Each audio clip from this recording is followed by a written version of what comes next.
কি সমস্যা তোর? বিয়ে করতে চাইছিস না কেন? ইচ্ছে নেই, তাই করতে চাইছি না। এটা কোনো কারণ বলে আমি মনে করছি না, মূল কারণটা আমাকে বল। এই মুহূর্তে বিয়ে করা আমার পক্ষে সম্ভব না।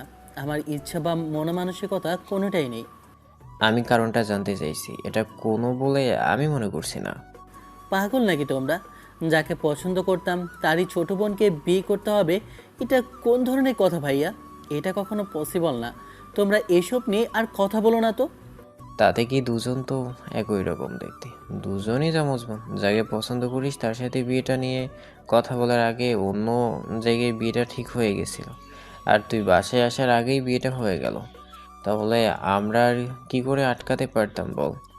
সেসব অন্য কথা। তারপরেও আমার পক্ষে সম্ভব না বিয়েটা করা। যাকে পছন্দ করতাম তার মতো হলে কি হবে? সে মেয়েটা তো নয়। আমি ওকে বিয়ে করতে পারবো না। এই মুহূর্তে ভালো লাগছে না। এসব কিছু বাদ দাও না। তুমি বড় হয়ে বিয়েটা করে নিলেই হয়। ছোট ভাইকে কেন এত জোরাজুরি করতে হবে? বললাম না তোর ভাবি দেশের বাইরে, ও আসতে বললাম না তোর ভাবি দেশের বাইরে, ও আসবে, তারপর না বাসায় জানাবো। দেখতে পাচ্ছিস না আম্মুর থেকে থেকে কেমন অসুস্থ হয়ে যাচ্ছে। বাসার এতগুলো লোকজনের দেখাশোনা করার জন্য তো একটা মানুষ দরকার। তাহলে আরও কয়েকটা লোক রেখে নাও, তাহলেই তো হয়। ঈশান কথাগুলো বলে ভাইয়ার সামনে থেকে চলে আসতে গেলে ভাইয়া ওর হাত ধরে জোর করে বসিয়ে দিল। তারপর মুখোমুখি বসে বলতে লাগলো, খামাখা জেদ করিস না ভাই, দেখ যেটা হবার হয়ে গেছে, এটা নিয়ে এত মন খারাপ করে থাকলে কি সবটা সমাধান হবে বল? তাছাড়া সবচেয়ে বড় কথা কি জানিস? তো যার সাথে তোর জীবনটা লেখা নেই সে কখনোই তোর বউ হবে না। আর যার সাথে লেখা আছে তার থেকে তোকে কেউ কখনো আলাদা করতে পারবে না।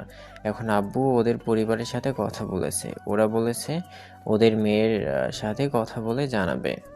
ওই মেয়ে যখন জানতে পারবে আমি ওর বড় বোনকে পছন্দ করতাম, তখন এমনিতেই রাজি হবে না। ছেড়ে দাও, খামাখা এসব নিয়ে জোর জবরদস্তি করো না।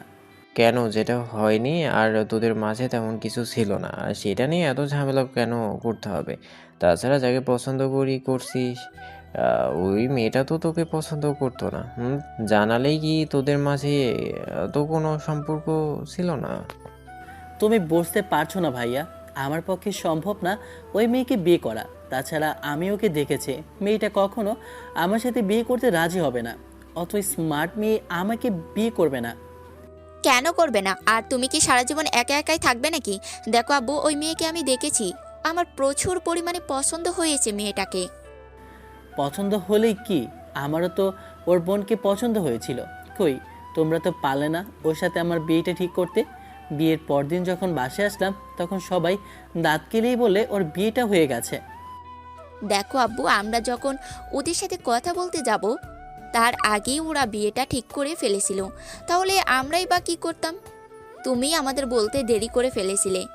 এখন রাগ না করে যার সাথে বিয়েটা ঠিক করছি তাকে বিয়েটা করে নাও। আর দুজনে দেখতে একই রকম, পার্থক্য এটুকুই, মানুষ দুটো, রিপিট, পার্থক্য এটুকুই, মানুষ দুটো আলাদা। তাছাড়া যাকে পছন্দ করতে তেমন কাউকেই তো পাচ্ছ। খামাকা জেদ ধরে বসে থেকে লাভ কি? নাকি সারা জীবন বিয়ে না করার ইচ্ছা আছে তোমার? ঈশান চুপ করে রইল।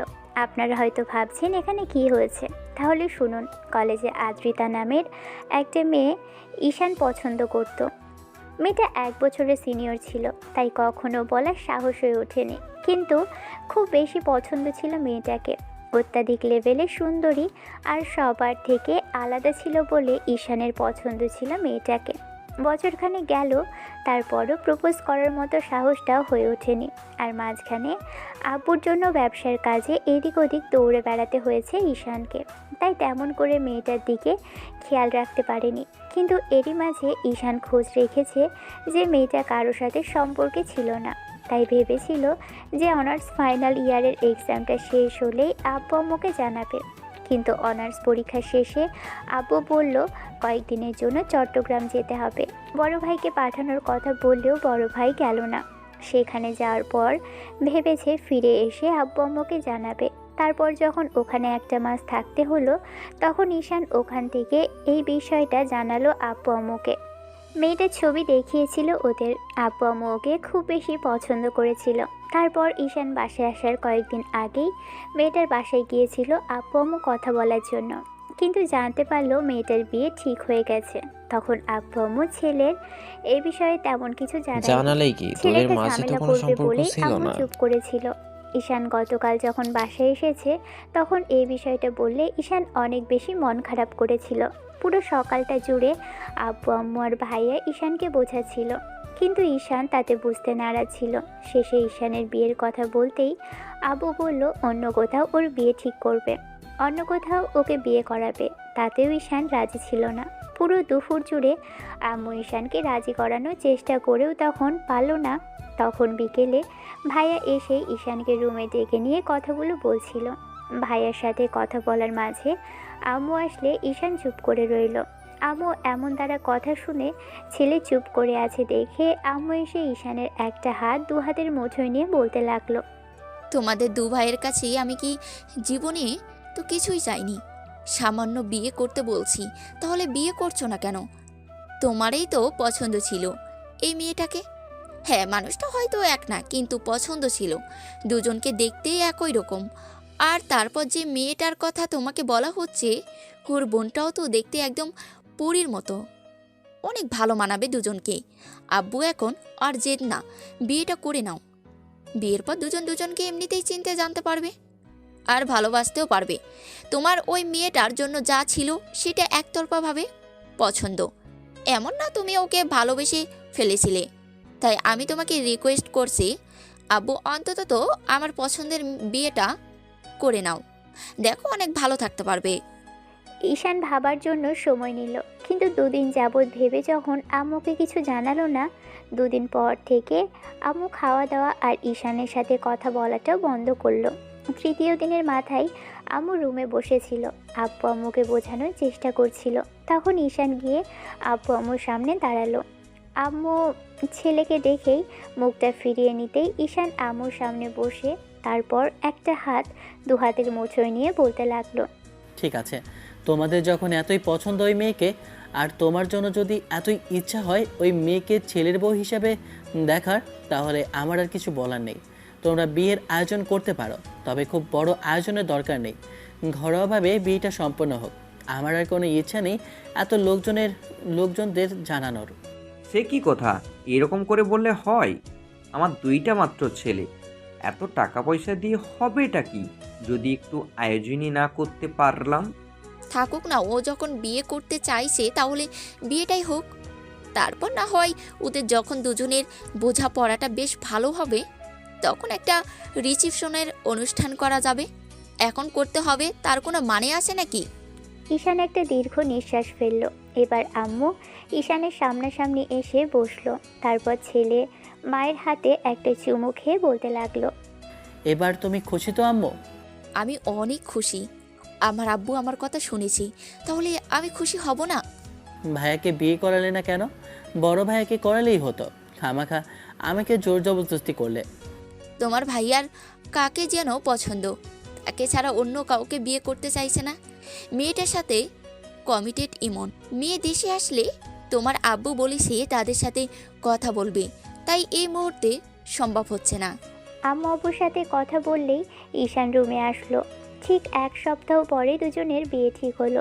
ঈশানের মেয়েটার সাথে একটাবারের জন্য কথা বলার ইচ্ছে হয়নি, আর জানতেই চায়নি মেয়েটা বিয়েতে রাজি কিনা। ভেবেছে আম্মু যেহেতু খুশি হবে তাহলে এত কথা জানার কি আছে, আর দুদিন পরে এমনিই চিনতে জানতে পারবে।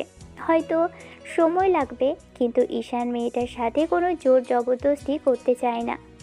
কিন্তু বিয়ে করতে যাবার আগে থেকে বারবার মনে হয়েছিল যে মেয়েটা যদি বিয়ের রাতে বলে ওর কাউকে পছন্দ আছে, কিংবা এই বিয়েতে মত ছিল না, তাহলে হবে আরেক ঝামেলা। এর সাথে সংসার করাটাই মুশকিল হয়ে যাবে। আদৌ কি বিয়েটা টিকবে কিনা সেটা নিয়ে বেশ খানিকটা টেনশানে ছিল।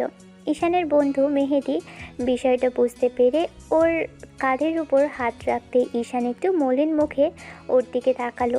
বন্ধু বলতে আরম্ভ করলো, কিরে, বিয়ে করতে যাচ্ছিস, মন খারাপ করে আছিস কেন? আমরা এত ভালো ভালো কথা বলছি আর তুই কিনা এরকম মুখ গোমরা করে রেখেছিস। না মানে বলছিলাম যে হঠাৎ করে এরকম একটা সিদ্ধান্ত নিলাম, মেয়েটা যদি রাতেই বলে ওর অন্য কাকে পছন্দ আছে, কিংবা এই বিয়েতে রাজি ছিল না, তাহলে কি করব বলতো? দেখ, এইসব অবান্তর চিন্তা ভাবনা করলে মাথাটা খারাপ হবে। খামাখা এসব চিন্তা না করে এখন চুপচাপ ভালো ভালো কথা বল। রাত থেকে বউর আদর যত্ন পাবে।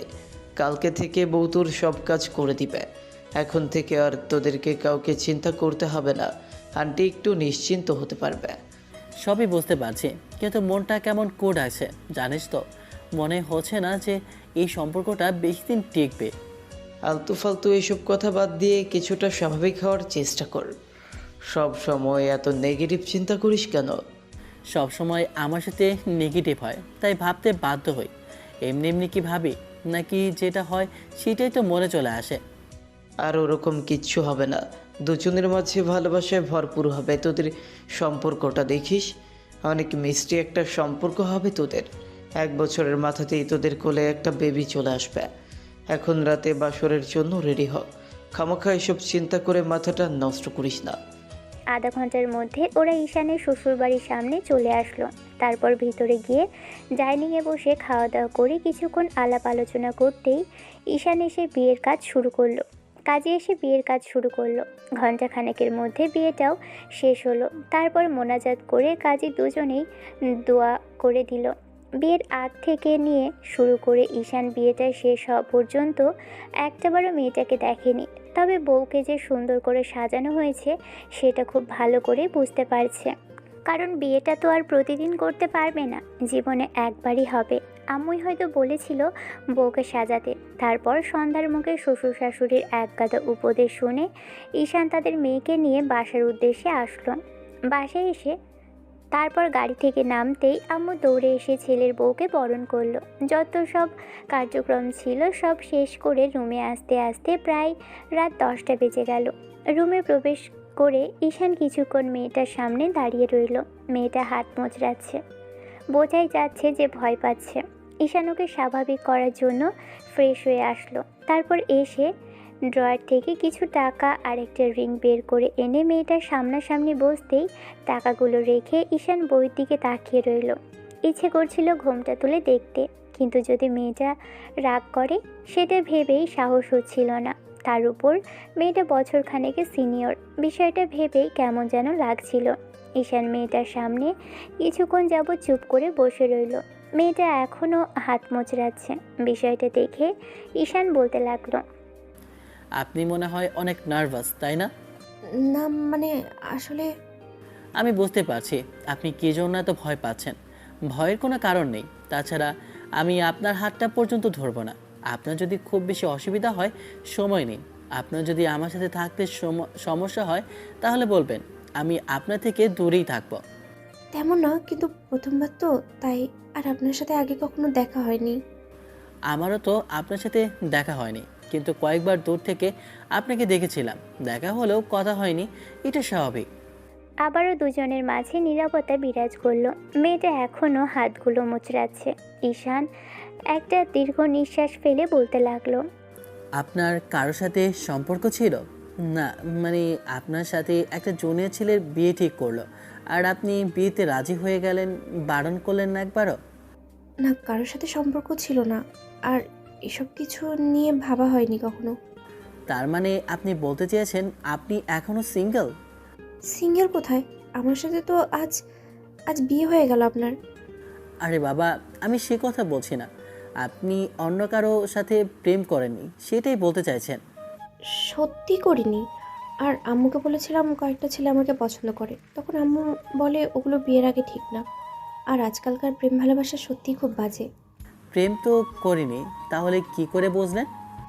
না মানে আসলে আমার কয়েকটা বান্ধবী প্রেম করেছিল, ওদের ব্রেকআপ হওয়ার পর খুব কান্নাকাটি করেছে, তাই। ও আচ্ছা, কিন্তু আমার না বিশ্বাস হচ্ছে না যে আপনার কোনো রিলেশন ছিল না। শহরে বড় হয়েছেন, হোস্টেলে থেকে পড়ালেখা করেছেন, আর বলছেন আপনার কারোর সাথে সম্পর্ক ছিল না। আরে বাবা, কিভাবে বিশ্বাস করাবো আপনাকে? শহরে ছিলাম, হোস্টেলে থেকে পড়াশোনা করেছি, তার মানে কি এই যে আমাকে প্রেম করতে হবে? না, যতবার দেখেছি আপনাকে ততবারই কেমন ওয়েস্টার্ন ড্রেস পরতে দেখেছে। 2-3 বার বান্ধবীদের সাথে জোড়াজোড়িতে পড়তে বাধ্য হয়েছিলাম, তারপর আম্মু বকাঝকা করলে ওগুলো বাদ দিয়ে দিয়েছি। ও আচ্ছা। একটা কথা বলবো? হ্যাঁ, অবশ্যই। না মানে আসলে আহ, আপনি রুমে আসার পর থেকেই আমাকে আপনি করে বলছেন। এরকম আপনি করে বলবেন না প্লিজ। তাহলে কি বলবো? আপনার সাথে আজকে আমার প্রথম কথা হচ্ছে। আগে কয়েকবার দেখলেও আপনি তো আমাকে দেখেননি। তাতে কি, আপনি তো এখন আমার হাজবেন্ড। তাছাড়া বিয়ে ঠিক হওয়ার আগেই আব্বু আম্মু আমাকে আপনার ছবি দেখিয়েছিল। তাতে কি মনে হয়েছে? পছন্দ হয়েছে নাকি আব্বু আম্মুর কথাতেই বিয়ে করে নিয়েছেন? না ঠিকঠাক, তবে তবে আপনার সাথে যায় না তো, তাই তো? না তেমনটা না। আপনি চুলগুলো বড় করে রেখেছিলেন কেন? অভ্যাস হয়ে গেছে। অতিরিক্ত বড় রাখলে কেমন যেন লাগে আপনাকে। আপনি তো একবারই আমাকে দেখেছেন, আর ছবিতে দেখি বুঝতে পারলেন কি করে কেমন লাগে? যার সাথে বিয়ে হবে তাকে দেখবো না? তার মানে বিয়ে ঠিক হওয়ার পর থেকে আপনি প্রতিদিন আমার ছবিটা দেখতেন, তাই তো? প্রচণ্ড পরিমাণে লজ্জা পেল মেয়েটা। ঈশানের এমন দ্বারা কথাতে শাড়িটা দু হাতে খামচে ধরে মাথা নেড়ে না সুযোগ উত্তর দিতে গিয়েও আবার হ্যাঁ সুযোগ উত্তর দিল। ঈশান আয়রার এমন কাণ্ডে ফিক করে হেসে ফেলল। মেয়েটা লজ্জায় একদম কুঁকড়ে গেল। আবারও কিছুক্ষণ দুজনের মাঝে নীরবতা চলল। এবার ঈশান রিংটা বের করে আয়রার সামনে ধরে বলতে লাগলো, ইফ ইউ ডোন্ট মাইন্ড, আমি আপনার হাতটা একটু ধরতে পারি? কেন? ফার্স্ট নাইটে বউকে গিফট করবো বলে ডায়মন্ডের রিংটা রেখেছিলাম, আর আজকে থেকে আপনি আমার বউ, তাই আপনাকে পরিয়ে দেই। এখন থেকে আপনি আমার সাথে থাকবেন, আর আপনি আমার বাকি লাইফের সঙ্গী। তাই আয়রা চুপ করে রইল। এখনো হাত মোচড়াচ্ছে মেয়েটা। ঈশান নিজে থেকেই ওর হাতের উপর হাত রাখতেই আয়রা হাতটা যে কাঁপতেই ঈশান সেটা বুঝতে পারল। ঈশান হাতটা ছেড়ে দিতেই নিজে থেকে হাতটা এগিয়ে দিল আয়রা। কিছুটা অবাক হলো ঈশান। তারপরও রিংটা পরিয়ে দিল। তারপর আবার সেই স্বভাবসুলভ আচরণ। ঈশান ওর ঘোমটা দেওয়া মুখের দিকে তাকিয়ে রইল। ঈশান বেড থেকে উঠতে গেলে তখন আয়রা বলল, আমি কিন্তু আপনাকে বলিনি আপনি বেড থেকে অন্য কোথাও গিয়ে থাকেন। আপনি আমার পাশেই শোন। আপনি শিওর তো? হ্যাঁ আমি শিওর, কিন্তু আমাকে জোর করবেন না কোনো কিছুতে প্লিজ। আমি এই মুহূর্তে বিয়েতে প্রপারভাবে প্রস্তুত ছিলাম না। তারপরে আব্বু আম্মু বললো যে আপনি আমাকে ভালো রাখবেন, তাই বিয়েতে রাজি হয়েছিলাম। ও, তার মানে আপনার আমাকে পছন্দ না, তাই তো? এমা, না না, আমি তা বলছি নাকি। আপনি খালি অন্যরকমভাবে বের করছেন কেন সব কথা? আপনি কি সবসময় এরকম করে কথা বলেন? সেটা আমার সাথে থাকলেই বুঝতে পারবেন। তাহলে আপনি কি আমাকে তুমি, জানো, সোনা, কলেজা এসব বলে ডাকছেন? কি হলো, শুয়ে পড়ো। না মানে আজকে আমাদের বিয়ে হলো, আপনি একবার আমার মুখটাও দেখলেন না আর ঘুমটাও তুললেন না। যেদিন ইচ্ছা হবে সেদিন খুব কাছে থেকে দেখবো। এখন শুয়ে পড়ো। খুব কাছ থেকে দেখব। কথাটা শোনার সাথে সাথেই বুকের ভিতর কেমন যেন করে উঠল আয়রার। কিছুক্ষণ বাদেই ঈশানের পাশে শুয়ে পড়ল মেয়েটা।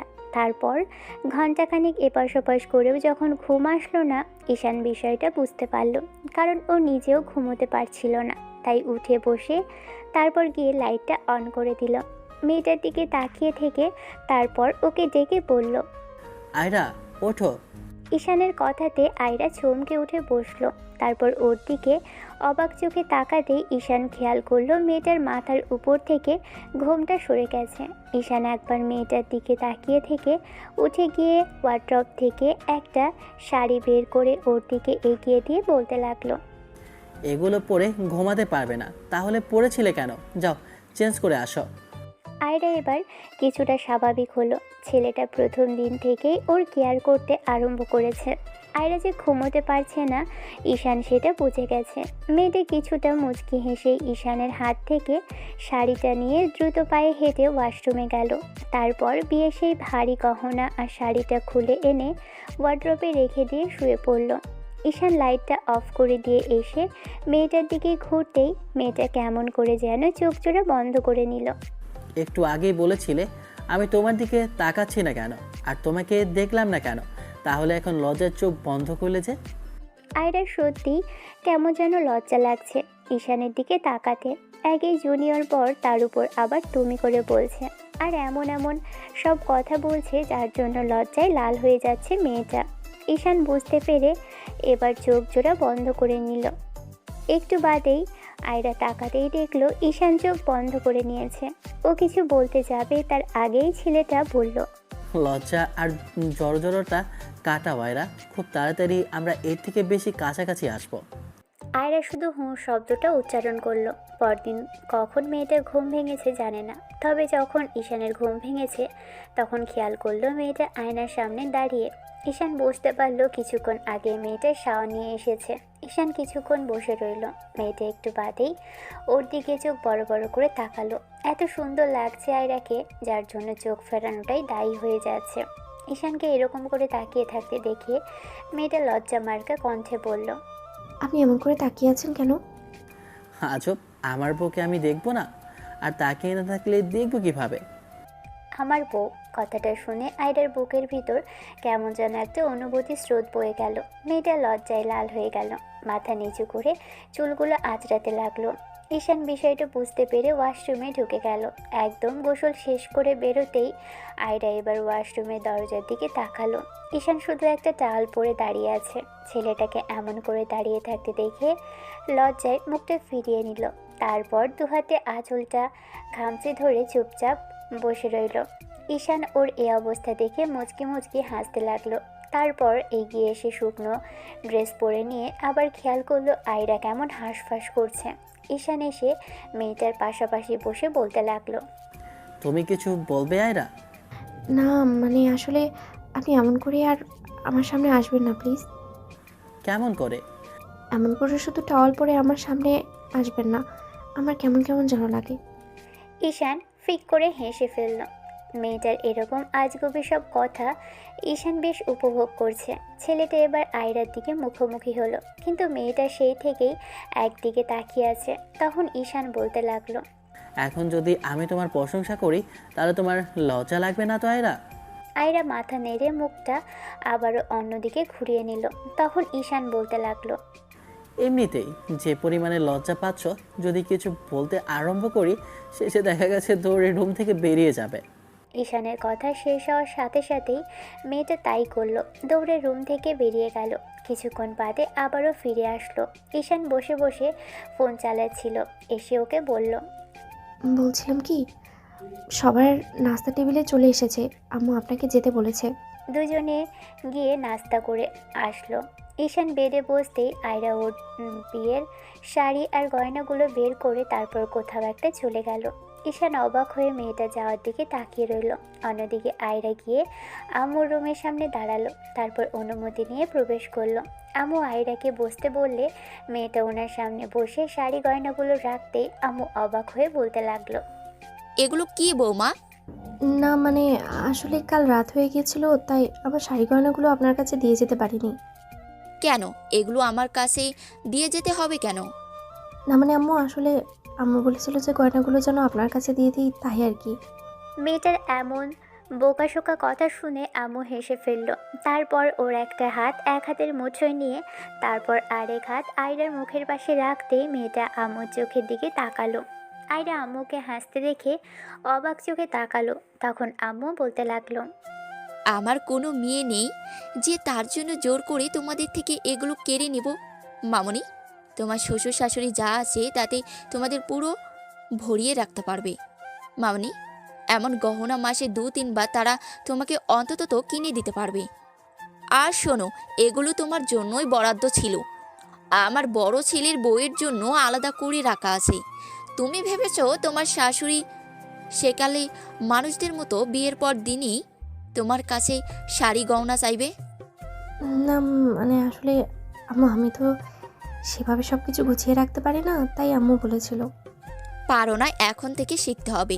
আর শোনো, আমার ছেলেকে গোছানোর দায়িত্ব নিতে হবে তোমাকে। আর এই সামান্য শাড়ি গয়না যদি গুছিয়ে রাখতে না পারো তাহলে কেমন করে হবে? কিন্তু আম্মু আমার কাছে থেকে অনেক কিছুই হারিয়ে যায়। গেলে যাবে, শাড়ি গয়নাই তো হারাবে, এর থেকে বেশি কিছু তো না। শুধু আমার ছেলেটাকে দেখে রাখতে পারলেই হবে। আম্মু বারবার ঈশানকে দেখে রাখার কথা বলছে, তাই আয়রা লজ্জা পেয়ে মাথা নিচু করে নিল। আম্মু মেয়েটার থুতনিটা ধরে তুলে বলতে লাগলো, কি হলো, পারবেন আমার ছেলেকে গুছিয়ে রাখতে মামনি? ঠিক আছে আম্মু, আমি চেষ্টা করব। শুধু চেষ্টা করলে হবে না, আর গুছিয়ে রাখলে তো হবে না, ভালোবাসতে হবে। আমার ছেলে যেন বলতে পারে মা বাবার পরে তার বউ তাকে সবচেয়ে বেশি ভালোবাসে। আয়রার লজ্জা লাগলেও মাথা নেড়ে শুধু হ্যাঁ উত্তর দিয়েছে। কিছুক্ষণ বাদে শাড়ি গয়নাগুলো নিয়ে রুমে এসে তারপর ওয়ার্ড্রপে রাখতেই ঈশান জিজ্ঞেস করলো, এগুলো নিয়ে কোথায় গিয়েছিলে? আম্মুর কাছে রাখতে গিয়েছিলাম। কেন, আমাদের রুমে জায়গা নেই? আম্মু বলেছিল তাই রাখতে গিয়েছিলাম। তো আম্মু কি বলল? আম্মু বলল এগুলো লাগবে না, আমার কাছে যেন রেখে দিই। আর বলেছে যদি কখনো আরও গয়নার প্রয়োজন হয় তাহলে তোমাকে না বলতে পারলেও যেন আম্মুকে বলি। ঠিক আছে আয়রা, তোমার এমন বাচ্চা সুলভ আচরণ কেন? আমি আবার কি করলাম? কি করলে বুঝতে পারছো না? এসব কর্মকাণ্ড করলে যে কেউ তোমাকে বাচ্চা বলবে। আম্মু তোমাকে কখনো বলেছিল এগুলো নিয়ে যেতে? না। তাহলে নিয়ে গিয়েছিলে কেন? আয়রা চুপ করে রইল। ঈশান ওর হাত ধরে টেনে এনে বেডে বসিয়ে মুখের এক পাশে হাত রাখতে মেয়েটা চমকে উঠল। ঈশান ওর অনুমতি ছাড়াই টাচ করলো। সেটা ভেবেই চোখ বড় বড় করে ওর দিকে তাকালো। তখন ঈশান একটু হাসার চেষ্টা করে বলল, সব কিছুর জন্য যদি অপেক্ষা করি তাহলে সারা জীবন তোমার অনুমতির জন্য অপেক্ষা করতে হবে। তারপরেও হাত ধরার পারমিশনটা তুমি কখনো দেবে না। যেহেতু তোমার বিয়েতে আপত্তি ছিল না আর লাইফে কেউ ছিল না, তাই আমি আর এইসব অনুমতির জন্য অপেক্ষা করছি না। তবে তুমি সময় পাবে আমার কাছ থেকে আয়রা। আয়রা মাথা নেড়ে শুধু উত্তর দিতেই ঈশান বলতে লাগলো, ওই বাড়িতে তুমি যেমন করে থাকতে তার থেকে বেশি স্বাধীন এই বাড়িতে তোমার জন্য দেওয়া হবে। তবে একটা কথা, বিয়ের আগে যেমন ওয়েস্টার্ন ড্রেস পরেছিলে ওগুলো যেন ওই বিয়ের আগ অবধি থাকে বউ। এসব পরার কথা চিন্তাও যেন না করো। আর বাইরে গেলে বোরখা পরে বের হবে, কারণ আমি চাই না আমার এই চাঁদটাকে অন্য কেউ দেখুক। কেমন? চাঁদের সাথে আর প্রশংসা করাতে আয়রা লজ্জায় একদম কুঁকড়ে গেল। ঈশানের দিক থেকে মুখ ফিরিয়ে নিয়ে দৌড়ে মেয়েটা ব্যালকনিতে চলে গেল। মেয়েটার এরকম হঠাৎ লজ্জা পাওয়াতে ঈশান বুঝতে পারল প্রচণ্ড পরিমাণে লজ্জা পায় মেয়েটা। ঈশান সারাদিন রুমে বসে শুয়ে কাটালো। মেয়েটা আশেপাশে ঘুরঘুর করলেও ওর থেকে আসতে সাহস পাচ্ছিল না। ঈশান যতবার ওর কাছে আসার চেষ্টা করছিল ততবার মেয়েটা দূরে সরে যাচ্ছিল। শেষে বিকেলের দিকে বাসা থেকে বের হতে গেলে আম্মু বাইরে যেতে বারণ করলো। ছেলে রুমে চলে আসলো। খেয়াল করলো মেয়েটা এখনও আবার ব্যালকনিতে গিয়ে দাঁড়িয়ে আছে। ঈশান গিয়ে ওর পিছনে দাঁড়ালো। মেয়েটা ওর উপস্থিতি টের পেল না, তাই ঈশান একটু গলা খাকারি দিতেই আয়রা কিছুটা চমকে উঠল। তারপর ঈশানের ওর দিকে ফিরতেই ছেলে ওর হাত ধরে নিজের কাছে টেনে আনলো। আয়রা খানিকটা অবাক হলেও কিছুটা লজ্জা পেল, কারণ ঈশান একদম নেশার চোখে ওর দিকে তাকিয়ে আছে। ছেলেটাকে এমন করে তাকিয়ে থাকতে দেখে এবার আয়রা চোখ জোড়া নামিয়ে নিতেই তখন ঈশান ওর থুতনি ধরে উঁচু করলো। তারপর এক হাত মুখের পাশে রেখে আরেক হাতে মেয়েটার কোমর জড়িয়ে ধরে নিজের সাথে মেশালো। ঈশানের এমন কাজে আয়রা অবাকের চরম সীমানায় পৌঁছে গেল, কারণ ছেলেটা এত তাড়াতাড়ি ওর কাছে চলে আসবে সেটাই আয়রা ভাবতেও পারেনি। আয়রার শরীরটা কেমন যেন কাঁপতে আরম্ভ করেছে। ঈশান বিষয়টা বুঝতে পেরে এবার একটু মুচকি হেসে বলতে লাগলো, এত লজ্জা পাওয়ার কি আছে? আমার বউকে আমি দেখব, তাতে এত দূরে দূরে থাকার কি আছে? নাকি দূরে থাকতে বলেছি বলে 1000 মাইল দূরে থাকতে হবে বউ? এই না, আমি বলিনি তা, কিন্তু আপনি আশেপাশে থাকলে কেমন কেমন যেন লাগছে। আমার বউকে আমি দেখবো না? কাল রাতেই তো বললে ঘোমটাটা কেন তুলিনি, তুমি লজ্জা পাবে তাই তুলিনি। কিন্তু আজকে দেখে মনে হচ্ছে কাল রাতে না তুলে অনেক বড় লস করে ফেলেছি বউ। কেন? কেন মানে, কাল রাতে বউ সাজে তোমাকে কেমন লাগছিল দেখতে, সেটা মিস করে ফেললাম না। মেয়েটা কেমন হাঁসফাঁস করতে লাগলো। ওর বুকের ওঠা নামাটা ক্রমশই বৃদ্ধি পাচ্ছে। ঈশান সেটা বুঝতে পেরে ওকে আলতো করে ছেড়ে দিল। মেয়েটা ওর বুকের উপর এক হাত রেখে এখনও দাঁড়িয়ে আছে। ঈশান ওর কানের কাছে মুখ এনে বলল, কিছুই করিনি ম্যাডাম, যান রুমে চলে যান। এত লজ্জা পেলে আমি আর কাছেই আসবো না। ঈশান কথাগুলো বলে রুম থেকে বেরিয়ে গেল। আয়রা সেখানেই মূর্তির মতো দাঁড়িয়ে রইল। তারপর 10টার দিকে যখন বাসে আসলো আম্মু এক গাদা বকাঝকা করলো। বিষয়টা জিজ্ঞেস করলে তখন আম্মু বলতে লাগলো, বকাঝকা করবে না তো কি করবে? বৌমা তোমার জন্য না খেয়ে বসে আছে।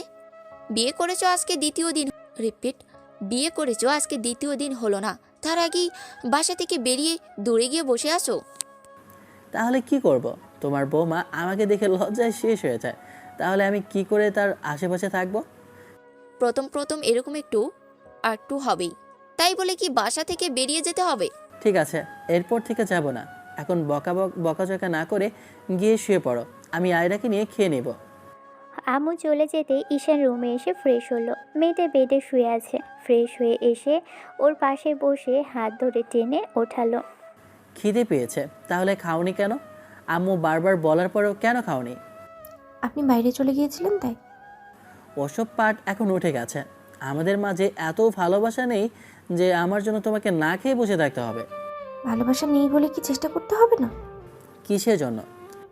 আম্মু বলেছিল তার ছেলেকে যেন ভালোবাসার চেষ্টা করি, সেটার জন্য। চেষ্টাটা পরে করবে, এখন চলো গিয়ে খেয়ে নেবে। আয়রা উঠল না দেখে ঈশান জোর করে ওঠালো মেয়েটার জন্য। মেয়েটা গাল ফুলিয়ে রেখেছে। ঈশান একটু হাসার চেষ্টা করে বলতে লাগলো। এখন কি আদর করে বলতে হবে? আয়রা চোখ বড় বড় করে তাকাতেই ঈশান ওর একটা হাত ধরে বেশ আদুরে কণ্ঠে বলল, শোনা বউ, চলো খেয়ে নেবে। এত রাগ করতে হয় না, প্রথম দিনেই এত রাগ করলে হয় বউ? ঈশান বাচ্চাদের মতো কথাটা বলতেই আয়রা ফিক করে হেসে ফেলল। তারপর মেয়েটার হাত ধরে টেনে ডাইনিংয়ে এনে বসিয়ে দিল। ছেলেটা নিজেই খাবার বেড়ে দিতে আয়রা বেশ খানিকটা অবাক হলো। ঈশান ওকে খেতে বললে মেয়েটা খেতে লাগলো। দুজনের খাওয়া শেষ হলে আয়রা প্লেটগুলো গুছিয়ে রাখতে গেলে ঈশান বারণ করলো, কিন্তু কে শোনে কার কথা। মেয়েটা প্লেটগুলো ধুয়ে রুমে আসলো। তারপর একদম ড্রিম লাইটটা জ্বালিয়ে দিয়ে পাশাপাশি দুজন শুয়ে পড়ল। আয়রার ঈশানের অনেক কথাই জিজ্ঞেস করতে ইচ্ছে করে, ছেলেটার লাইফে কেউ ছিল কি না, কিন্তু লজ্জায় কিছু জিজ্ঞেস করতেও পারে না মেয়েটা। ঈশান জানে না মেয়েটা ওর কাছে এত লজ্জা কেন পায়। বান্ধবীদের সাথে যতবার ওকে কথা বলতে দেখেছিল ততবার খেয়াল করেছিল বেশ হাস্য উজ্জ্বল আর চঞ্চল স্বভাবের, কিন্তু ওর কাছে এসে এত লজ্জা পাচ্ছে কিসের জন্য সেটাই বুঝতে পারছে না। কিন্তু যখনই ভাবে এই মানুষটা ওর স্বামী, তখনই লজ্জায় একদম শেষ হয়ে যায়। এমন করেই কাটলো 15 দিন। এরই মাঝখানে আয়রা আর ঈশানের সম্পর্কের উন্নতি হয়েছে। দুজনেই কয়েকবার কাছাকাছি আসলেও তেমন কিছু হয়নি। শুধু কয়েকবার মেয়েটা লজ্জা পেয়ে ঈশানকে জড়িয়ে ধরেছিল, ওকে বুকে জড়িয়ে ধরে হাজারটা কথা বলেছে, কিন্তু এমন করে স্পর্শ করেনি যার জন্য মেয়েটা মনে হবে যে ঈশান ওর সাথে জোর করেছে কিংবা ওর বিরুদ্ধে গিয়ে ওকে স্পর্শ করার চেষ্টা করেছে। ঈশান কাছে আসলে শুধু মেয়েটার মুখে পাশে হাত রেখে কপালে কয়বার ভালোবাসার স্পর্শ দিয়েছে। মেয়েটা তাতেই লজ্জা একদম লাল হয়ে গেছে। তাই ঈশান ইচ্ছে করে মেয়েটাকে ডিস্টার্ব করেনি, যার জন্য মেয়েটা খুব বেশি অস্বস্তি ফিল করবে। এরই মাঝে ঈশান শ্বশুর বাড়ি থেকেও আয়রাকে নিয়ে ঘুরে এসেছে, আর ওখানে 1 সপ্তাহ থেকে এসেছে। সেদিন যখন বাসায় আসলো তখন আয়রার বড় বোন অর্থাৎ আদ্রিতার সাথে ঈশানের দেখা হয়েছে। যাকে পছন্দ করত সেই মেয়েটাকে দেখার পর ঈশানের কেন জানি অনুভূতিগুলো এলোমেলো হয়ে যাচ্ছিল। আয়রার প্রতি যে নতুন জন্ম নেওয়া অনুভূতিগুলো কাজ করছিল সেগুলোও কেমন এলোমেলো হয়ে যাচ্ছিল। তাই ঈশান কোনো একটা রিজন দিয়ে বাসায় চলে এসেছে। 1 মাস যেতে না যেতেই ঈশান অফিসে যেতে শুরু করলো। আব্বু আম্মু অবশ্য বলেছিল হানিমুনে যেতে। হানিমুনের কথা শোনার সাথে সাথেই আয়রার সে কী লজ্জা, সেজন্যই ঈশান আর সামনের দিকে এগোয়নি। সেদিন আয়রাকে রুমে এসে বলেছিল ও যেদিন চাইবে ঈশান সেদিনই ওকে নিয়ে হানিমুনে যাবে। আয়রা ঈশানের কথার পিঠে তেমন কোনো কথা বলেনি। এরই মাঝখানে ঈশান আব্বুর কথা মতো অফিসে যেতে শুরু করেছে। আয়রাও প্রতিদিন ঈশানকে তোড়জোড় করে রেডি করিয়ে দেয়, আর ছেলেটার থেকে দূরে দূরে থাকার চেষ্টা না করলেও কেমন যেন কাছে আসতেও লজ্জা লাগে, তাই আসতেও পারে না। ঈশান ভাবতে পারেনি যে ওর বোন যতটা শান্ত স্বভাবের তার থেকেও বেশি শান্ত স্বভাবের হবে আয়রা। ঈশান প্রতিনিয়ত মেয়েটার প্রতি দুর্বল হচ্ছে, আর ওকে কেন জানি আগে থেকে বেশি ভালো লাগতে শুরু করেছে। যখনই দূরে থাকে তখনই কেন জানি মেয়েটাকে দেখতে ইচ্ছে করে, আর তখনই ঈশানকে ভিডিও কল করলে মেয়েটা রিসিভ করলে দেখে মাথায় ঘোমটা টেনে বসে আছে। ঈশানের দিকে তাকাতেই কেমন লজ্জা পায় মেয়েটা। বিষয়টা দেখে মুচকি হেসে জিজ্ঞেস করে ছেলেটা, এত লজ্জা পাওয়ার কি আছে বউ? হাজব্যান্ডের সামনে এত লজ্জা পেতে হয় বুঝি? জানি না, আমার আপনার সামনে আসতেই কেমন যেন লাগে। তোমার এই কেমন কেমন লাগাটা কবে বন্ধ হবে বলো তো? আর তুমি করে বলতে বলছি কিন্তু আমি, তুমি সেটাও করো না। খালি লজ্জা পেলে কি সমস্যার সমাধান হয়ে যাবে বউ? আয়রা শুধু জানি না উত্তরটা দিয়ে লজ্জায় কল কেটে দিয়েছিল।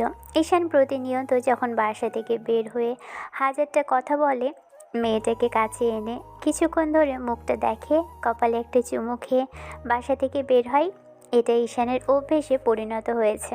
আয়রা মুখে বলতে না পারলেও ঈশান মেয়েটার মনের কথা যেন বুঝতে পারে। ঈশান ভাবে স্বামী স্ত্রীর সম্পর্ক বোধহয় এমনই হয়। মেয়েটা আরও ভাবে আর মুচকি মুচকি হাসে। আম্মু যদি সেদিন জেদ করে মেয়েটার সাথে বিয়ে না দিত, তাহলে মেয়েটাকে ভালোবাসার মতো একটা অনুভূতি ভিতর থেকে আসতো না। বিষয়টা নিয়ে ভাবছিল ঈশান। সেদিন অফিস শেষে যখন বাসায় গেল, যাবার সময় আয়রার জন্য এক গাদা চকলেট নিল। মেয়েটা বড্ড বেশি চকলেট ভালোবাসে, আর কালো গোলাপের কথা বললে তো একদম পাগল। ঈশান জানতে পেরেছে বিষয়টা শাশুড়ির কাছ থেকে। সেদিন এক গাদা কালো গোলাপ আর কতগুলো চকলেট নিয়ে বাসায় ফিরেছে ছেলেটা। বাসায় ফিরতেই দেখলো মেয়েটা মুখ কালো করে বেডে শুয়ে আছে, আর এই সন্ধ্যাবেলায় রুমের লাইটটা অফ করে দেওয়া। এমন কিছু দেখে ঈশান কিছুক্ষণ যাবৎ চুপ করে থেকে লাইটটা অন করে দিয়ে দেখলো মেয়েটা উল্টো পাশ ফিরে শুয়ে আছে, তবে ঘুমোয়নি। তখন ঈশান বলতে আরম্ভ করলো, আমার ম্যাডামের কি হয়েছে? এই অবেলা শুয়ে আছে কেন? নিশ্চয়ই শরীর খারাপ করেছে, তাই না? আয়রা কোনো কথা বলল না।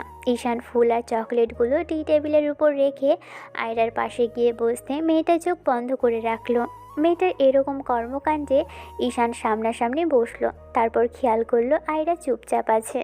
ওর চোখ দিয়ে যে পানি পড়েছে সেটা ঈশান বুঝতে পারছে। ঈশান মেয়েটাকে টেনে ওঠালো, তারপর সামনাসামনি বসিয়ে বুকের মাঝে জড়িয়ে ধরতেই আয়রা কেমন করে যেন ছোটার চেষ্টা করলো। আমার জানটার কি হয়েছে? এরকম করে মুখ কালো করে রেখেছে কেন?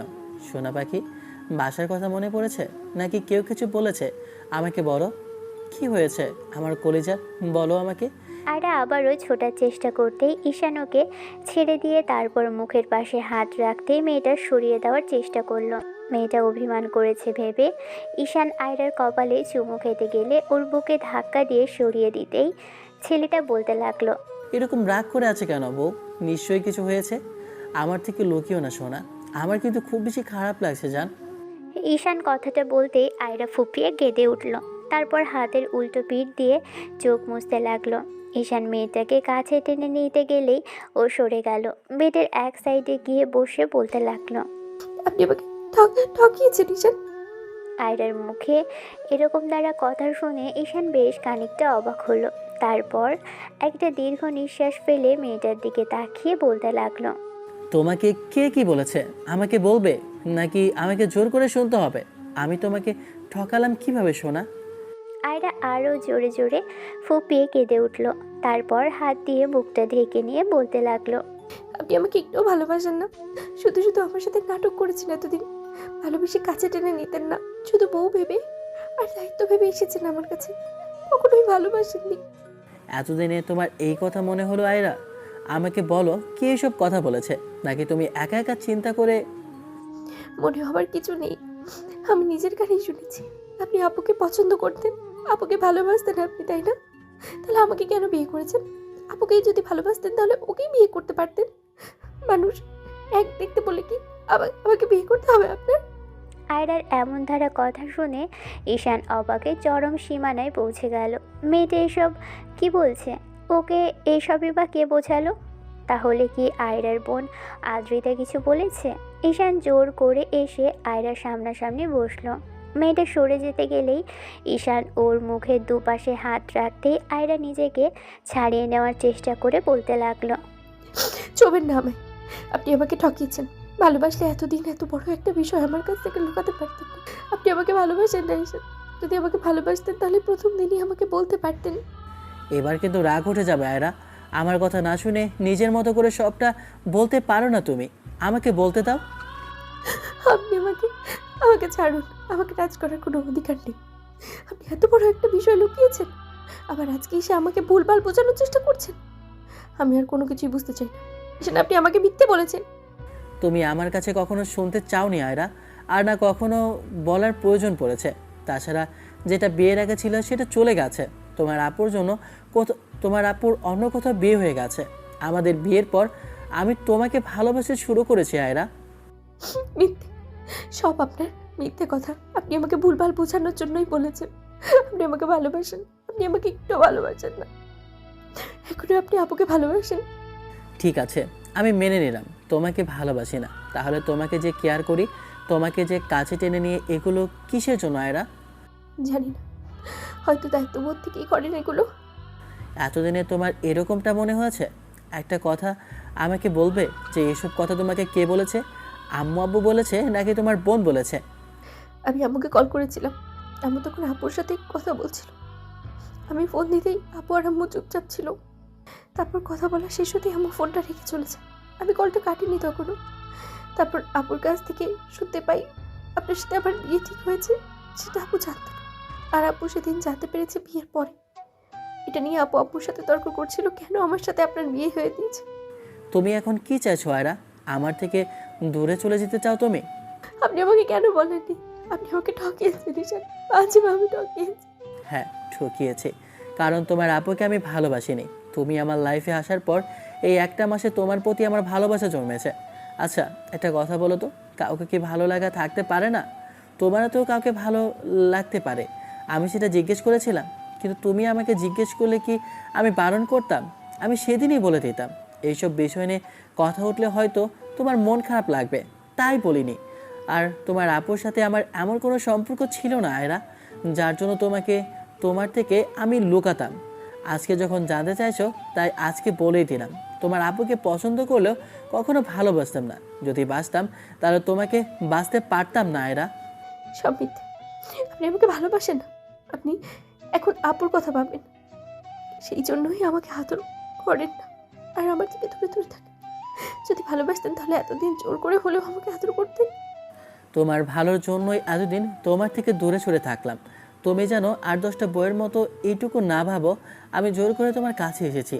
আর তুমি আজকে বলছো আমি তোমাকে আদর করিনি। ভালোবাসা বোধ হয় এরকমই হয়, তাই না এরা? কম ভালোবাসলেও দোষ, আবার বেশি ভালোবাসলেও দোষ। তুমি এখন কি বলতে চাইছো? আমি তোমাকে ঠকিয়েছি? তাহলে আমাকে শাস্তি দাও। তোমাকে না বলাটা যদি আমার অন্যায় হয়, তাহলে তুমি বলো আমাকে কি করতে হবে, কি করলে তুমি খুশি হবে, আমি সেটাই করব। আপনি আমার কাছে আসবেন না, আমাকে ছোঁয়ার কোনো অধিকার নেই। আপনি আমাকে ঠকিয়েছেন। তার মানে এতদিনে তোমার এই মনে হচ্ছে যে আমি তোমাকে ঠকিয়েছি, কখনো ভালোবাসি না? না, বাসেন না, মিথ্যে বলছেন আপনি। আমি তোমাকে কখনো কিন্তু বলিনি আমি তোমাকে ভালোবাসি, কিন্তু তুমি আজকে নিজেই বলছো, কারণ তুমি বুঝতে পেরেছো। তুমি জেলাসি এই জন্য কারণ আমি তোমার আপুকে পছন্দ করতাম। দেখো, রাগ করে থেকো না বউ, আমার ভুল ছিল তোমাকে না বলাটা। এখন বলো কি করতে হবে, আমি সেটাই করব। তারপরও এরকম চুপ করে থেকো না, এরকম জেদ করে আমাদের মাঝে দূরত্বটা বাড়িও না। এই 1 মাসে তোমার থেকে দূরত্ব কিন্তু আমার জন্য কম ছিল না আয়রা। আপনি সারা জীবন আমার থেকে দূরে থাকবেন, আপনার অন্যায়ের শাস্তি। আপনি কেন বলেননি আমায়? ঠিক তো, যদি আমি তোমার কাছে না আসি তোমার খারাপ লাগবে না তো? মনে হবে না তো যে আমি তোমায় ভালোবাসি না? না, বাসেন না। যদি বাসতেন তাহলে এই কথাগুলো আমার থেকে লুকাতে পারতেন না। ও আচ্ছা, দেখা যাবে। ঈশান ফ্রেশ হয়ে আসলো। তারপর চকলেট আর গোলাপগুলো দিয়ে মেয়েটার রাগ ভাঙানোর চেষ্টা করলেও মেয়েটা রাগ করে রইল। জোর করে ঈশানের থেকে নিজেকে ছাড়িয়ে নিয়ে ওয়াশরুমে গিয়ে কিছুক্ষণ কান্নাকাটি করলো। ঈশান অনেকক্ষণ যাবৎ মেয়েটাকে ডাকাডাকি করার পরও যখন ওয়াশরুম থেকে বের করতে পারলো না, তখন দরজায় কয়েকটা লাথি মারতেই দরজা খুলে দিল আয়রা। মেয়েটা একদম ভয়ে কুঁকড়ে আছে। ঈশান জোর করে মেয়েটাকে কোলে উঠিয়ে নিয়ে তারপর ডাইনিংয়ে এনে বসিয়ে দিয়ে নিজ হাতে খাবার খাইয়ে দিল। আয়রা আব্বু আম্মুর সামনে সিনক্রেট না করে চুপচাপ খেয়ে নিল। আব্বু আম্মু বারবার জিজ্ঞেস করতে লাগলো কি হয়েছে। তখন ঈশান ওদের শুধু বলল দুজনের মাঝে একটু ঝামেলা হয়েছে, তাই আয়রা এরকম রাগ করে আছে। শেষে আয়রাকে খাওয়ানো হলে ঈশান খাবার না খেয়ে যখন উঠে আসলো, তখন আয়রা আবার ফ্যাচ ফ্যাচ করে কিছুক্ষণ কাঁদলো। আম্মু আয়রাকে বোঝালো, বলল ঈশানকে যেন খাবার খাওয়ার কথা বলে, কিন্তু আয়রা ছেলেটার সাথে একটুও কথা বলল না। ঈশান ভেবেছিল যে ও না খেয়ে থাকলে আয়রা হয়তো কষ্ট পাবে, তাই রাগ করে থাকলেও ওকে খাওয়ার কথা বলবে। মেয়েটা কান্নাকাটি করে প্রতিবারের মতো ওকে জড়িয়ে ধরে বলবে ওর ভুল হয়েছে, কিন্তু মেয়েটা তার কিছুই করলো না, উল্টো ওদিকে ফিরে শুয়ে রইল। ঈশান ওকে নিজে থেকেই ডাকাডাকি করলো, তারপরও আয়রা ঈশানের কথা শুনছিল না। তখন ঈশান ওকে জোর করে উঠিয়ে বসালো। মেয়েটার মুখোমুখি বসতেই আয়রা সরে যাওয়ার চেষ্টা করলে তখন জোর করে ঈশানের মুখের দুপাশে হাত রেখে বলতে লাগলো, রাগ হলে মারো, বকা দাও, যা ইচ্ছা তাই করো, ভুলেও শাস্তি দাও। তারপরে এরকম চুপ করে থেকে টর্চার করো না, এগুলো আমি মেনে নিতে পারি না। তোমার এই চুপ করে থাকা কিন্তু আমার মোটেও ভালো লাগে না বউ। ঈশান হাজারটা কথা বললেও মেয়েটার মন গলল না। শেষে ছেলেটা হতাশ হয়ে ওকে ছেড়ে দিল। তারপর যখন আয়রা উঠে যেতে নিল তখন ঈশান ওর হাত ধরে পেটে বসিয়ে দিয়ে বলতে লাগলো, তোমার কাজে কর্মে আমি তো এইটুকু বুঝতে পারছি, আমি তোমাকে ভালোবাসি আর না বাসি, অন্তত তুমি আমাকে ভালোবাসো না। আয়রা, যদি বাঁচতে তাহলে তোমার এই ইগোটা বড় হতো না। আমি এত কথা বলছি, এতবার মাপ চাইছি, আমি না খেয়ে আছি, তুমি একটা বারের জন্য আমাকে খাওয়ার কথা তো বললেই না, উল্টো রুমে আসার পর একটা বারের জন্য আমার দিকে তাকালে না পর্যন্ত। তোমার নাকি আমার বুকে না ঘুমালে ভালো লাগে না। এখন এমনভাবে সিন ক্রিয়েট করছো যেন আমি জীবনের সবচেয়ে বড় অন্যায় করেছি, যেটার কোনো মাপ হয় না। আমি আবারও বলছি আয়রা, যদি আমার রাগ হয়ে যায় না তাহলে কিন্তু তুমি হাজার কান্না করলেও আমি তোমার কাছে আসবো না। নেহাত অনেক বেশি ভালোবাসি, তাই তোমার জেদটা আমি চুপ করে সহ্য করে যাচ্ছি। আমি আবারও বলছি শোনাবো, তোমার যদি কিছু বলার থাকে আমাকে বলো, যদি শাস্তি দেওয়ার থাকে দাও, তারপরে এরকম চুপ করে থেকে টর্চার করো না জান। আয়রা তারপরও ঈশানকে ছাড়িয়ে নেওয়ার চেষ্টা করলে এবার ছেলেটা নিজে থেকেই রুম থেকে বেরিয়ে গেল। আয়রা ভাবলো কিছুক্ষণ বাদে ঈশান চলে আসবে, কিন্তু সারা রাত ঈশান আর রুমে আসেনি। তারপর সকালবেলা যখন আয়রার ঘুম ভাঙলো, উঠে দেখলো ঈশান রুমে নেই। রুমের দরজাটা লাগানো দেখে বুঝতে পারলো কাল রাতে ঈশান আর রুমে আসেনি। সকাল 8টার দিকে ছেলেটা যখন বাসায় আসলো, আয়রা দেখলো ঈশানের চোখ জোড়া লাল হয়ে আছে, হয়তো ঘুমোয়নি কাল রাতে, এমনকি খাবারও খায়নি। সকালবেলায় ব্রেকফাস্ট করেও বের হলো না। আয়রা একটাবারের জন্য ঈশানের সাথে কথা বলেনি, এই জন্য ঈশানের প্রচুর পরিমাণে খারাপ লাগলো। রাগের মাথায় রেডি হয়ে বাসা থেকে বের হতে গেলে খেয়াল করলো আয়রা দূরে দাঁড়িয়ে আছে। ঈশান ভাবলো এখন অন্তত মেয়েটাকে একটু আদর করে দিলে হয়তো আর রাগ করে থাকবে না, কিন্তু মেয়েটা ওর সেই ধারণাটাও ভুল করে দিল। ঈশান যখন আয়রার হাতটা ধরে টেনে ওর কাছে এনে দাঁড় করালো, কপালে চুমু দিতে গেলে মেয়েটা মুখটা ঘুরিয়ে ফেলল। ঈশান এবার অবাকে চরম সীমানায় পৌঁছে গেল। সামান্য একটা বিষয় নিয়ে মেয়েটা এত জেদ করছে কেন? ঈশান নিজেই আয়রাকে ছেড়ে দিল, তারপর একটা তাচ্ছিল্যের হাসি দিয়ে তারপর রুম থেকে বেরিয়ে গেল। ঈশান ওর দিকে ফিরে বলতে লাগলো, এই 2 দিনে যা করলে এর জন্য যেন পরে কাঁদতে না হয় আয়রা। ঈশান চলে যেতে আয়রার রুমে এসে বালিশের মুখ গুজে দিয়ে কান্নাকাটি করলো। কেন ঈশানের সাথে এত জেদ করতে জানে না, তবে ইচ্ছে করছে না ছেলেটার সাথে কথা বলতে। আয়রার মনে হচ্ছে যে ঈশান যদি সবটা নিজে থেকে বলতো অন্তত ওর সাথে এত রাগ করতো না। এইসব ওর আপু আর আম্মুর কথা থেকে কেন শুনতে হলো? আম্মুকে দুপুরে আম্মু যখন রুমে আসলো খেয়াল করলো আয়রা চুপচাপ শুয়ে আছে। আম্মু ওদের কাজে কর্মে বুঝতে পেরেছে দুজনের মাঝে রাগ অভিমান চলছে। কাল রাতে ঈশান খায়নি, সকালেও ব্রেকফাস্ট না করে বেরোলো, আয়রাও খেতে যায়নি। সেটা বুঝতে পেরে আম্মু রুমে আসলো। মেয়েটা বেডের এক সাইডে শুয়ে আছে, কিছু একটা ভাবছে। আম্মু এসে ওর সামনে বসতেই আয়রা উঠে বসলো। চোখের পানি আড়াল করে মুছে নেওয়ার চেষ্টা করলে আম্মু বলতে লাগলো, স্বামী স্ত্রীর মাঝে ঝামেলা হলে সেটা মিটিয়ে নিতে হয়। মামনি কি অন্যায় করেছে? আমার ছেলেটা যার জন্য ওর উপর রাগ করে আসো, যদি এমন কিছু করে থাকে তাহলে আমাদের বলো, আমরা ওকে শাস্তি দিব। তার জন্য নিজেও কষ্ট পাচ্ছ আর ওকেও কষ্ট দিচ্ছ। কাল রাতে ছেলেটা খায়নি, তোমাকে জোর করে খাইয়ে দিয়ে উঠে এসেছিল, আর তুমিও সকালে খেতে গেলে না। বারবার ডাকাডাকি করলাম, জোর করে কাউকে খাওয়ানো যায়? আমি তো তোমার স্বামী নই যে তোমাকে কোলে করে নিয়ে গিয়ে খাওয়াবো। আয়রা মাথা নিচু করে নিল। আম্মু ওর মুখোমুখি বসে হাত দুটো 2 হাতের মুঠোয় নিয়ে বলতে লাগলো, কি হয়েছে আমাকে বলো। আয়রা ফ্যাচ ফ্যাচ করে কান্না করে দিয়ে আম্মুকে জড়িয়ে ধরলো। আম্মু মেয়েটার মাথায় কিছুক্ষণ হাত বুলিয়ে দিয়ে আয়রা সব বলল। সব শোনার পর আম্মু ওর মাথায় হাত বোলাতে বোলাতেই বলল, মামনি, তোমাকে ঈশান বিয়েটা নিজেই করতে চায়নি, কারণ ও তোমার বড় বোনকে পছন্দ করত। ভালোবাসে কিনা জানি না, তবে তোমাদের মাঝে যে সখ্যতা তৈরি হয়েছে তাতে আমি বুঝতে পারি আমার ছেলে তোমাকে কতটুকু ভালোবাসে। দেখো মামনি, সামান্য বিষয়ের জন্য দুজনের মাঝে রাগ অভিমান করে থাকতে হয় না। তাছাড়া বিয়ের আগে স্বামী স্ত্রীর দুজনেরই এরকম কিছু থাকতে পারে। বিয়ের পর আছে কি না তুমি সেটা দেখবে। আমি যদি ভুল না করি, তুমি বিষয়টা তোমার আম্মু আর বোনের মুখে থেকে শুনেছো বলে রাগ করে আসো, কিন্তু ঈশানের বলার মতো পরিস্থিতির কিংবা প্রয়োজন হয়নি তাই বলেনি। খামাকা পুরনো বিষয়টা ঘাটলে তোমারই খারাপ লাগতো। সেদিন যদি তোমাকে বিয়ের রাতেই বলতো তাহলে তোমার আরও বেশি খারাপ লাগতো। এক এক সময় এক এক রকম সিচুয়েশন তৈরি হয় মামনি, আমাদেরকে সব কিছুর সাথে মানিয়ে নিতে হয়।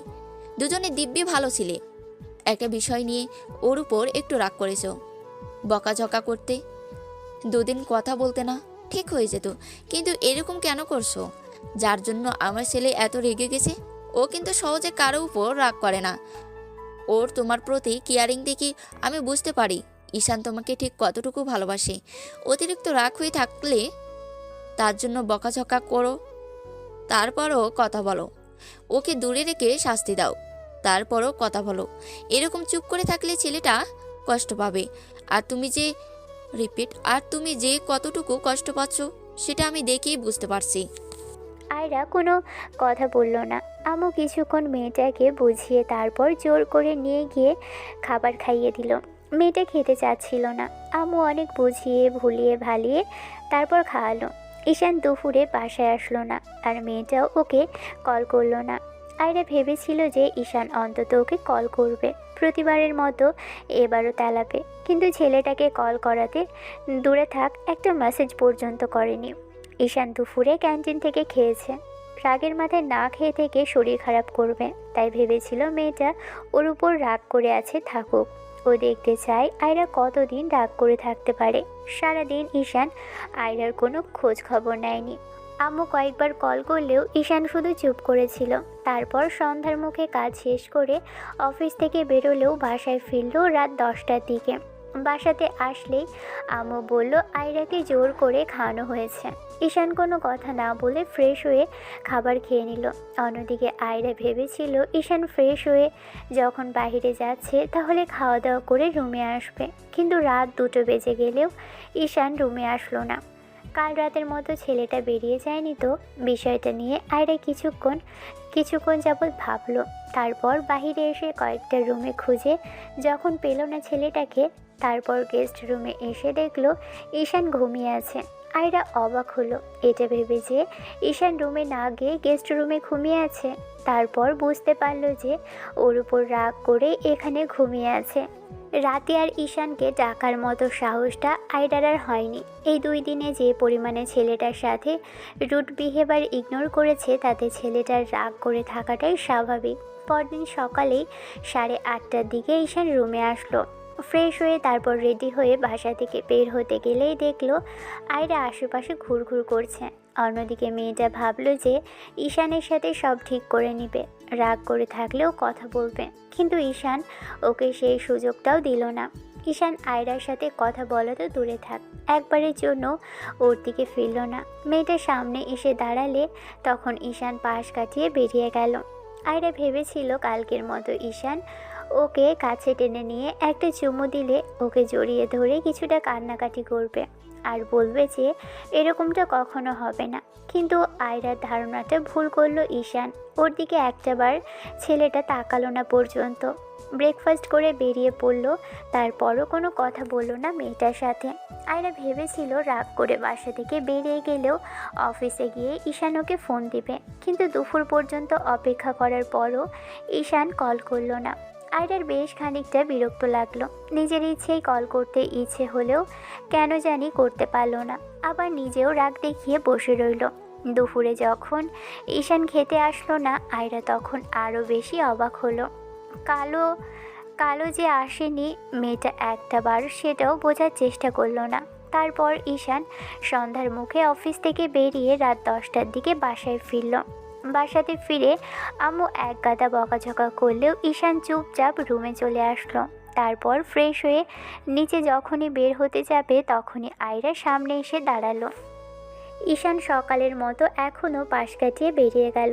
মেয়েটা আবারও খানিকটা অবাক হলো। তারপর ঈশানের পিছনে পিছনে এসে খাবার টেবিলে বসে নিজেও খেতে লাগলো। ঈশান একটাবারের জন্য আয়রার দিকে তাকালো না। খাওয়া শেষ করে ঈশান রুমে আসলো ফোনটা আর ল্যাপটপটা নেওয়ার জন্য। তখনই মেয়েটা বলতে লাগলো, আমার ভয় হয় একা রুমে থাকতে। আপনি কোথাও যাবেন না প্লিজ। ঈশান কিছুক্ষণ অবাক চোখে মেয়েটার দিকে তাকিয়ে রইল। তখনও আবারও অসহায় কণ্ঠে বলতে লাগলো, কাল সারা রাত আমি ঘুমাতে পারিনি। আপনি প্লিজ রুম থেকে কোথাও যাবেন না, তাহলে আমার খুব ভয় করবে। ঈশান কোনো কথা বলল না। রুমের দরজাটা লাগিয়ে দিয়ে সোফার দিকে যেতে গেলেই মেয়েটা বেশ খানিকটা অবাক হলো। আয়রা ঈশানকে বেডে শোয়ার কথা বললে ছেলেটা উল্টো দিক ফিরে শুয়ে পড়ল। আয়রা এবার বুঝতে পারলো ঈশানের সাথে গত দুদিনে যা করেছে তাতে ছেলেটা ঠিক কতটা কষ্ট পেয়েছে, যার জন্য ছেলেটা ওর সাথে কথাই বলছে না। সারা রাতে আয়রা এপাশ ওপাশ করেছে। তারপর শেষ রাতের দিকে কান্না করতে করতে ঘুমিয়ে পড়েছে। মেয়েটা ঈশানকে বলতেও পারল না ওর বুকে ছাড়া ঘুম আসে না। ঈশানের ঘুম ভেঙেছিল আয়রার কান্নাকাটিতে। উঠে কিছুক্ষণ চুপ করেছিল, ভেবেছিল মেয়েটা নিজে থেকে এসে ওকে বলবে আর এরকম করবে না। কিন্তু মেয়েটা চুপ করে রইল, তাই ঈশানের আর রাগের মাথায় আর কোনো কথা বলল না। আয়রা কান্নাকাটি করলো সেটা দেখে খারাপ লাগলেও ঈশান কাছে গেল না। ঈশান চাইছে আয়রা নিজে থেকে এসে বলুক ওর খারাপ লাগছে, ও আর এরকম করবে না। সামান্য একটা কারণে দুদিন যাবৎ মেয়েটা ওর সাথে কথা বলেনি, তাতেই ঈশানেরও প্রচণ্ড পরিমাণে খারাপ লেগেছে। সকালে ঈশান রেডি হয়ে অফিসের দিকে যেতে নিয়েছিল, তখন আয়রা এসে আশেপাশে ঘুরঘুর করতে লাগলো। ঈশান চলে যেতে গেলে তখন আয়রা বলতে লাগলো, আপনি মনে হয় কিছু ভুলে যাচ্ছেন। ঈশান অবাক চোখে মেয়েটার দিকে তাকালো।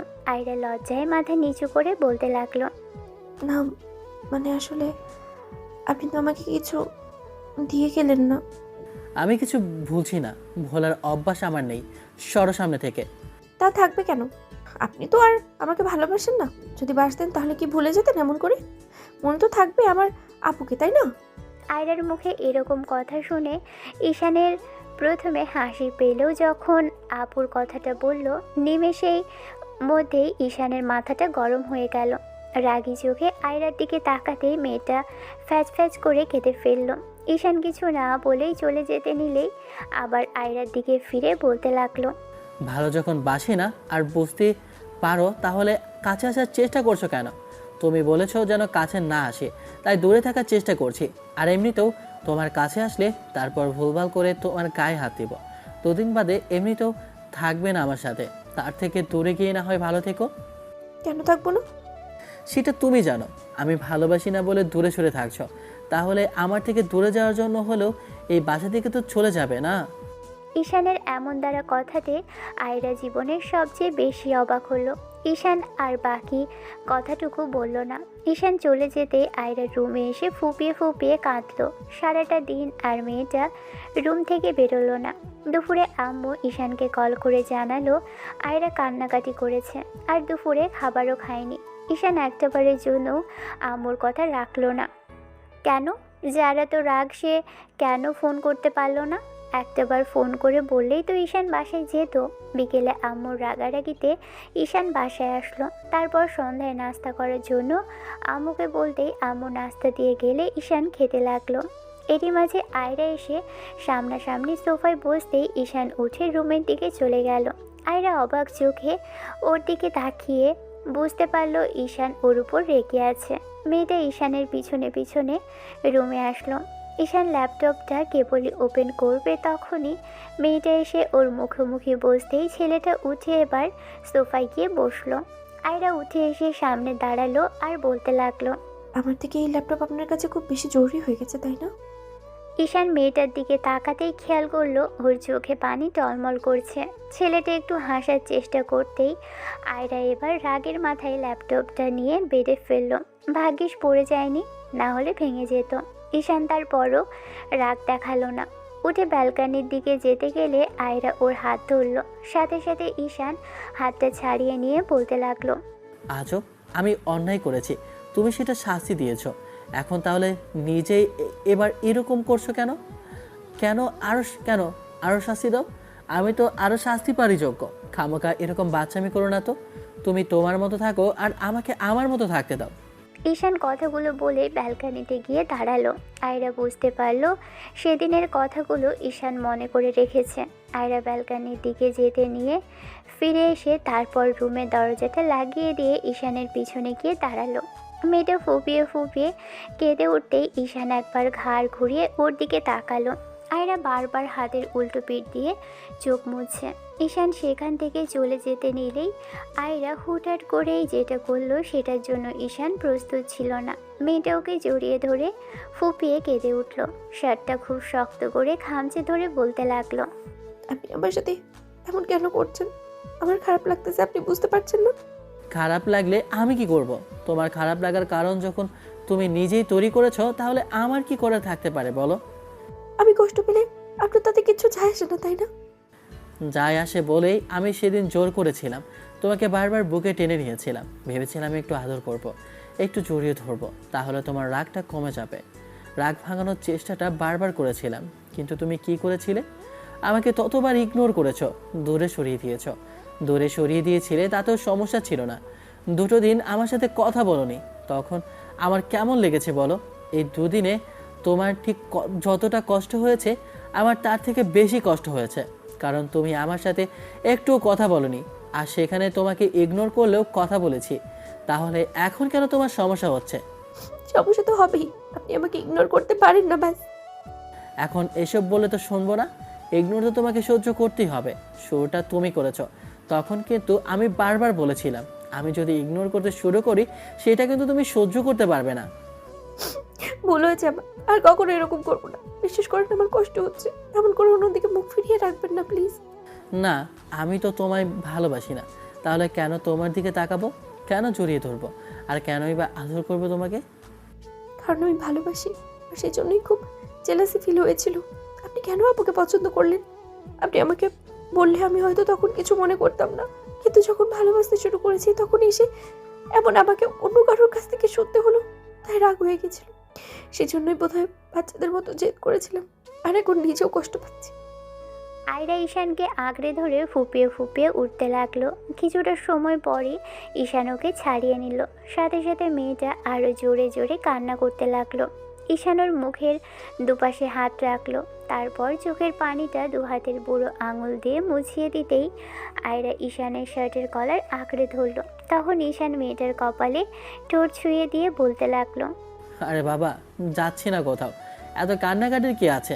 অনেক কেঁদেছ, এবার একটু শান্ত হও। আপনি রাগ করে আছেন? জোর করে আমায় ছাড়িয়ে নিয়ে চলে যাবেন এখান থেকে না? আর রাগ করে নেই, এত কান্নাকাটি করলে শরীর খারাপ করবে। এত সুন্দর একটা বইয়ের উপর রাগ করে থাকা যায় বলো? এবার কান্না থামাও। এত চিৎকার চেঁচামেচি করে কাঁদাকাদি করলে শেষে আব্বু আম্মু চলে আসবে, সবাই মনে করবে তোমাকে আমি গায়ে হাত তুলেছি। হাত তোলার থেকেও বেশি হয়েছে। হাত তুলেও একদিনে রাগ করে কমে যেত, কিন্তু এমন করে কষ্ট কেন দিলে? এসব তোমার নিজের জন্যই হয়েছে, এবার ছাড়ো। তার মানে রাগ কমেনি আপনার? যতক্ষণ রাগ করে থাকবে ততক্ষণ আমি কান্নাকাটি করতেই থাকবো। তাহলে কি করলে বুঝতে পারবে আমার রাগটা কমে গেছে? এখনই একবার যদি আদর করেন তাহলে বুঝবো আপনি আর আমার উপরে রাগ করেনি। মেয়েটা ফুপিয়ে ফুপিয়ে বলল কথাটা। আয়রা লজ্জা মাখা মুখে বলেও নিজেকে স্বাভাবিক রাখার চেষ্টা করছে। ঈশানের বিশ্বাস হচ্ছে না এত লজ্জাবতী মেয়েটা কি করে এসব কথা বলছে। তারপর একটু হাসার চেষ্টা করে আয়রা সারা মুখে, কপালে, গালে, নাকে কয়েকটা চুমু দিল। আয়রা ঈশানের ঠোঁটের কাছে ঠোঁট ছোড়া এগিয়ে আনতেই ঈশান বলতে লাগলো, এখন এই মুহূর্তে এমন কিছু করলে শেষে সন্ধ্যাবেলাতে তুমি লজ্জায় একদম লাল হয়ে যাবে। এখন এরকম কিছু করার দরকার নেই জান। তাহলে আমি বুঝবো আপনি রাগ করে আছেন, রাগ করে আমাকে আদর করতে চাইছেন না, তাই না? আরে বাবা, বুঝতে পারছো না কেন? এখন এই মুহূর্তে আয়রা ঈশানের কথা বলাটা বন্ধ করে দিল। মেয়েটা এরকম কিছু করতে পারে ঈশানের ধারণাতেও ছিল না সেটা। আয়রা পা দুটো উঁচু করে ঈশানের চোখের সাথে নিজের ঠোঁট ছোড়া ছুঁয়ে দিতেই মেয়েটা স্তব্ধ হয়ে গেল। তারপর একটু বাদেই মেয়েটার কোমর জড়িয়ে ধরে নিজের সাথে মিশিয়ে নিতেই আয়রা এক হাতে ঈশানের মাথার পিছনের চুলগুলো খামচে ধরে ঠোঁটে কিস করতে লাগলো। ঈশান মেয়েটার মুখের এক পাশে হাত দিয়ে আরেক হাত কোমর জড়িয়ে ধরে ওকে আদর দিতে লাগলো।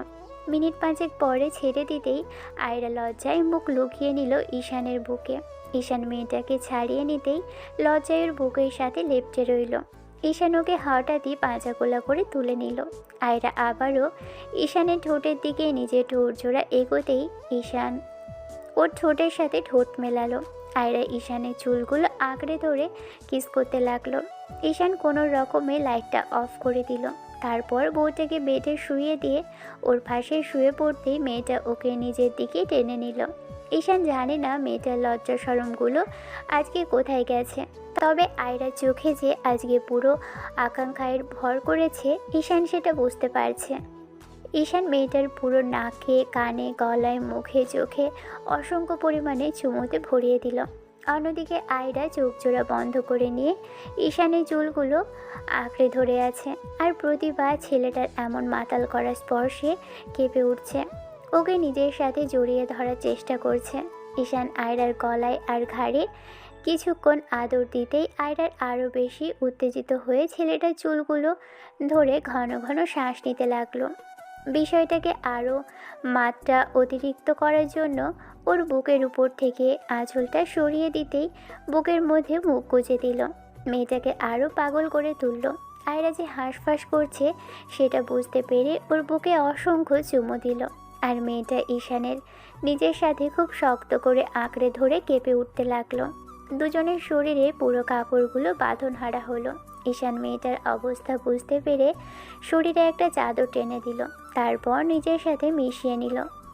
প্রথমবার স্বামীর এমন ভালোবাসার স্পর্শে আয়রা ওকে শক্ত করে বুকের সাথে চেপে ধরে সবটা সংবরণ করার চেষ্টা করলো। চোখের কোণ বেয়ে মেয়েটার পানি গড়িয়ে পড়তেই আয়রার ঠোঁট জোড়া কামড়ে ধরে ছেলেটাকে নিজের সাথে মিশিয়ে নিয়ে ওর এমন বেদনাদায়ক অনুভূতি, স্পর্শ আর গভীর ভালোবাসা উপভোগ করতে লাগলো।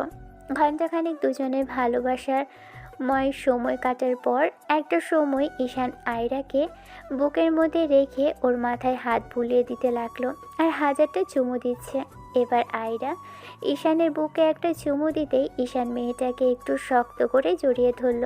মেয়েটা আবারও ওর বুকে আরেকটা চুমু খেতেই ছেলেটা ওর মুখটা তুলে বলতে লাগলো, এবার বিশ্বাস হয়েছে তো আমি আমার বউকে কতটা ভালোবাসি? আয়রা চোখ জোড়া বন্ধ করে শুধু হু শব্দটা উচ্চারণ করলো। তারপর ঈশানের পাশে শুয়ে পড়তেই এবার ঈশান মেয়েটা ওর বুকের উপর উঠে গেল। আয়রা ঈশানকে শক্ত করে জড়িয়ে ধরে মুখে ওর চুমু দিতে লাগলো। ঈশান মুখটা একটু এগিয়ে নিতেই আয়রা নিজেকে ছাড়িয়ে নিয়ে বলতে লাগলো, এখন আর না প্লিজ। এখন তো আর কিছু করছি না, একটু আদর দেব। এই না, এখন আর কিছু না, 9টা বেজে গেছে দেখেন। এখন যদি গোসল করে বাইরে না যাই তাহলে আম্মু কি ভাবে বলেন তো? কিচ্ছু ভাববে না, ভাববে ছেলে আর ছেলের বউ তাদের জন্য নাতি নাতনি আনার জন্য প্রস্তুতি নিচ্ছে। অসভ্যের মতো কিসব কথাবার্তা, এখন ছাড়ুন না। আর আপনিও উঠে গিয়ে ফ্রেশ হয়ে আসুন, একটু পরে খাবার জন্য ডাকবে আম্মু। একসাথে গোসল করি। একদমই না, একসাথে গোসল করতে গেলে ওখানে গিয়েও দুষ্টুমি করবেন আপনি, আমি খুব ভালো করে জানি।